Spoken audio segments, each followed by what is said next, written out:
3.5 লাইনটা লেখা ছিল এরকম: 50 বছর হলো বাংলাদেশের বয়স, স্বাধীনতার সুবর্ণ জয়ন্তীতে আমরা আজ প্রিয় দেশবাসীর সামনে হাজির হয়েছি মহান সৃষ্টিকর্তার উপরে ভরসা করে, আমূল বদলে দেওয়ার বার্তা নিয়ে, নতুন করে বাংলাদেশ গড়ার প্রত্যয় সহকারে। পরিষ্কারভাবে বলছিলাম যে আমরা এই দেশকে আমূল বদলে দিতে চাই। 21 সালে বিএনপি বা যুগপৎ আন্দোলনের 31 দফা কর্মসূচি ওইটা এসেছে আরো পরে, কিন্তু বিএনপির আগেও সংস্কার ছিল অনেক ধরনের, কিন্তু রাষ্ট্র ক্ষমতা ছিল, আমরা ক্ষমতায় ছিলাম না। ক্ষমতার বাইরে থেকে ক্ষমতাকে আমরা চ্যালেঞ্জ করেছি, এবং সেই মুখের চাপাবাজি বক্তৃতা বিবৃতি দিয়ে নয়, শুধু লিখিত ডকুমেন্ট। হয়তো এখন এনসিপি কিংবা ধরেন এখন যেভাবে মিডিয়া আমাদের ফেভার আছে, ওই সময় ছিল যে কারণে এগুলো প্রচার হয় নাই। তারপরে থার্ড প্যারাতে আমরা বলছিলাম যে চাকরির ক্ষেত্রে কোটা সংস্কার করে মেধার অগ্রাধিকার আর যোগাযোগ, যাতায়াত ও চলাচলের নিরাপদ সড়ক ও পরিবহন ব্যবস্থা প্রতিষ্ঠার কথা এদেশের শাসক, নীতি নির্ধারক ও রাজনীতিবিদদের নজরে কখন আসে নাই। বলছি আজকে গতকালকে ব্রাহ্মণবাড়িয়া গেছি, রাস্তার যে অবস্থা, একটা হাইওয়ে এইরকমের অবস্থা থাকে, মৃত্যুর ভাত। হাইওয়েতে সিএনজি চলে, রিক্সা চলে, রাস্তা খানা খন্দ। আমরাই 2 বার ভাবছিলাম গাড়ি উল্টেই যাচ্ছে বোধহয়। তো এই যে মরণ ভাত, এটা বলছি যে কারণ যখন এমপি মন্ত্রী হয়ে রাজনীতিবিদ এলাকায় যায়, তাদের তো ভিআইপি প্রোটোকল দেওয়া হর্ন বাজাইতে বাজাইতে নিয়ে যায়। দেখবেন সেই শাসকদের চোখে কখনো পড়ে নাই।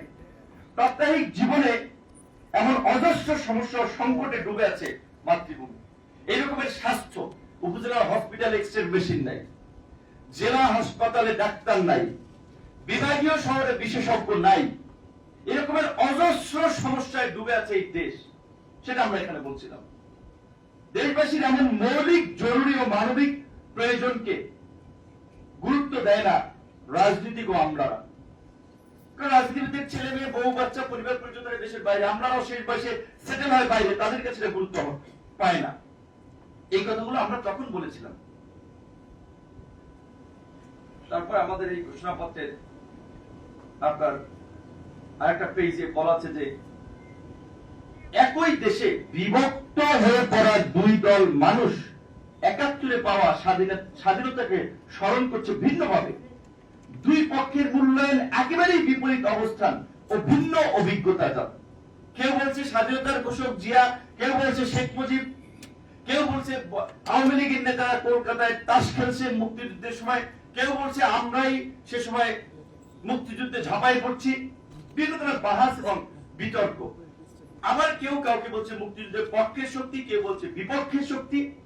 সেটা আমরা বলছিলাম যে এই স্বাধীনতাকে এভাবে পৃথিবীর কোন দেশে এভাবে বিভক্ত ভাবে স্মরণ করে না, কিন্তু আমাদের দেশে সেটা চলছে। কাজেই এই বিভাজন থেকে, এই দুর্বৃত্তায়ন থেকে, এই অপরাজনীতি থেকে আমরা এই দেশ এবং দেশের মানুষকে মুক্ত করতে চাই। আমরা একটা শান্তি, সম্প্রীতি, সহনশীলতার রাজনীতি তরুণদের মাধ্যমে এই জাতিকে উপহার দিতে চাই।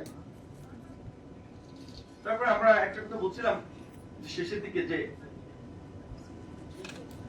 এই দেশকে একটা সবল ভিত্তির উপরে দাঁড় করাতে হবে। দাঁড় করাতে হবে গণতন্ত্র, মৌলিক অধিকার, সুশাসন, ন্যায় বিচার, স্বাধীনতা, সার্বভৌমত্ব ও বিশ্বের ভ্রাতৃত্ব বিশ্বাসী জাতি হিসেবে।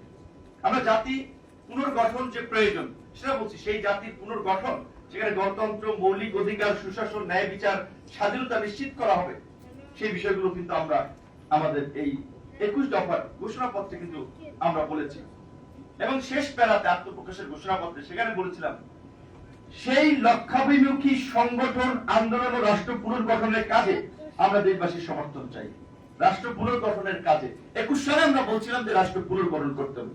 এখন সংস্কার অনেক বাপমার জন্ম হয়েছে, তো এই জন্য বললাম যে আপনারা এটা যদি একটু পড়েন, আপনারা এলাকায়, গ্রামে, পাড়া মহল্লায় বক্তৃতার সময় নিজেদের কথা, ইতিহাস, কমিটমেন্ট, অঙ্গীকার নিয়ে আলোচনা করতে পারবেন। চাপাবাজি, গলাবাজির দরকার হবে না যে ভাই আমরা এটা করেছিলাম, আমরা এটা বলেছিলাম, আজকে পুরো দেশ সেগুলো নিয়ে বসে আছে। তাহলে আমরা যেটা উপলব্ধি করেছিলাম 2021 সালে, এই জন্য বলছি যে একটু পড়তে হবে আমাদের ঘোষণাপত্রটা।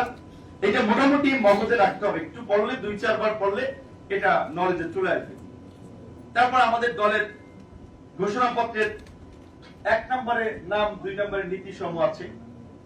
নীতির অনেকগুলো ধারার ক্ষেত্রে পরিষ্কার ভাবে যে আপনার কতে বলা আছে যে দলের গঠনতন্ত্রে বর্ণিত উদ্দেশ্য সমূহ বাংলাদেশের সংবিধান পরিপন্থী হবে না। প্রথমত দল তো আমরা একটা দেশের রাজনৈতিক দল এবং সেই দেশের যে মৌলিক সনদ সেটা সংবিধান, সেই সংবিধান বিরোধী কর্মকাণ্ড, দেশ বিরোধী কোনো কর্মকাণ্ড আমাদের দল করবে না। বিদেশিদের এজেন্ডা বাস্তবায়ন এটা আমাদের দ্বারা হবে না। কোথা থেকে ওই আপনার কি বলে এখানে আপনার ওই বহুত্ববাদ নিয়ে আসা কিংবা এলজিবিটি কে এখানে প্রতিষ্ঠিত করা, যেটা এই দেশের সমাজ নৈতিকভাবে সমর্থন করে, এই দেশের মানুষ সমর্থন করে, এগুলো আমরা পারবো না। এই সমস্ত এনজিও প্রজেক্ট আমাদের দ্বারা বাস্তবায়ন হবে না। পরিষ্কার কথা, আমরা এই দেশের এই সমাজের মানুষের মূল্যবোধকে বিশ্বাস করি। সেটা হিন্দু, বৌদ্ধ, খ্রিস্টান, মুসলমান, প্রত্যেকের ধর্মীয় মূল্যবোধ, সামাজিক মূল্যবোধ, সেটাকে আমরা ওন করি, ওন করতে চাই।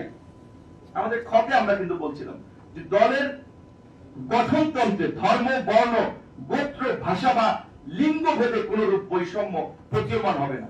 তো এই যে বৈষম্য নিরসন করা দরকার, বৈষম্যের বিরুদ্ধে আন্দোলন করা দরকার, আমরা বৈষম্য নিরসন করতে চাই। ধর্ম, বর্ণ, গোত্র নির্বিশেষে আমরা একটা নিজেদেরকে সবার ঊর্ধ্বে থেকে একটা দল হিসেবে নিজেদেরকে দাঁড় করাতে চাই, মধ্যমপন্থী দল হিসেবে। এইটা তো আমরা 2021 সালেই বলেছিলাম। ওই যে বলছি এখন এই আবু সাইদ ভাই বলেছিল যে এটা মধ্যপন্থী না, মধ্য ডান কেন্দ্রিক না, মধ্য বাম কেন্দ্রিক, সেটা আমরা জানি না। আমাদের ঘোষণাপত্র, আমাদের একটা রাজনৈতিক ঘোষিত নীতি, আদর্শ, লক্ষ্য, উদ্দেশ্য আছে, আমরা প্রচার করতে পারি নাই। সেই জন্য এখন মানুষের কাছে নিয়ে যাওয়াটা জরুরি।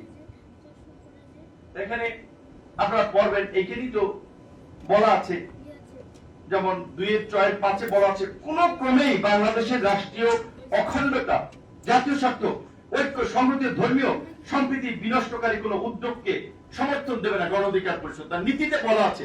অর্থাৎ এই যে পার্বত্য চট্টগ্রামকে ঘিরে বাংলাদেশের রাজনীতিতে আমরা দেখেছি 72 সাল থেকে, মুক্তিযুদ্ধের পর থেকেই একটা ষড়যন্ত্র, চক্রান্ত এবং একটা গেম, যে কারণে অনেকেই আমাদের প্রতিবেশী রাষ্ট্রের হাতে জিম্মি থেকে সমঝোতা করে অনেক ক্ষেত্রে ক্ষমতা আসে কিংবা ক্ষমতায় যেতে চায়, সে তার বিরুদ্ধে আমাদের পরিষ্কার অবস্থান যে রাষ্ট্রীয় অখণ্ডতা, দেশের স্বাধীনতা, সার্বভৌমত্বের প্রশ্নে আমাদের ফরেন পলিসি হবে, সেখানে আমরা কম্প্রোমাইজ করব না। আমাদের মূলনীতিতে বলা আছে যে গণতন্ত্র, ন্যায় বিচার, অধিকার, জাতীয় স্বার্থ, এবং তার সংজ্ঞায়ন করা আছে যে গণতন্ত্র বলতে আমরা পরামর্শ ভিত্তিক, অন্তর্ভুক্তিমূলক, জনমতের প্রতিফলন এবং নেতৃত্বের শান্তিপূর্ণ দায়িত্ব হস্তান্তরকে বোঝাই। আমরা নিজেরা রাষ্ট্রে গণতন্ত্র চাই, দলের মধ্যে সেটা প্রতিষ্ঠিত করতে চাই, সেটা ক্লারিফিকেশন আমরা এখানে সুন্দরভাবে কিন্তু দিয়েছিলাম।